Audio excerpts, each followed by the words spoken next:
Hello everyone, welcome to another episode of Bootstrapping in 3 minutes. In this video, I would like to kind of talk about a very important yet a profound question that was asked to me by one of my mentors when I took the idea of co-focus to them.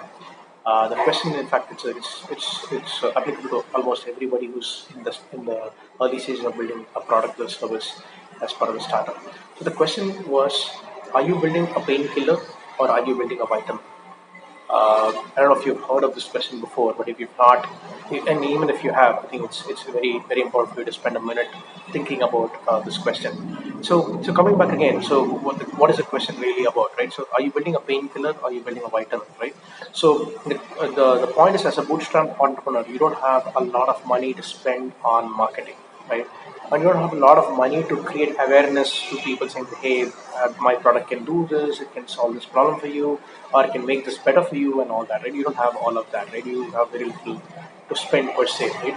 So, but if you built a painkiller, right? So, and that solves a pain that some a particular section of the audience has been having, they're gonna buy your service, or they're gonna at least try out your service or product because they think it can solve their pain, right?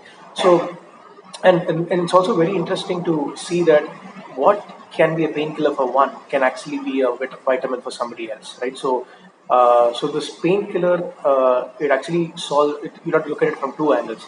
So one, what is the problem that you're trying to solve with your product or service? And number two, are you taking it to the right target audience, right? So if neither of them actually happen, then your product or service may not be a painkiller, right? It might be a vitamin to them, or it might not be essential for their existential thing. So just take an example of Ola, right? So Ola initially launched their cab aggregation, and then later on they did Ola Play, Ola Prime, and so things like that. So imagine if Ola had started out as a provider of in-cab entertainment services or in-cab Wi-Fi services, right? That would have been a vitamin for all of us, right? So we wouldn't have probably gone with it because it would have solved the problem that we had. But they didn't do that, right? They did the cab aggregation part, which is actually the pain, and later on they provided the in-cab Wi-Fi and in-cab entertainment, which is where the vitamins came in.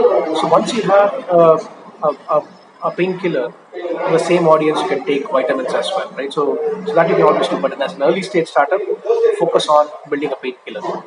So all the best, your journeys. Take care.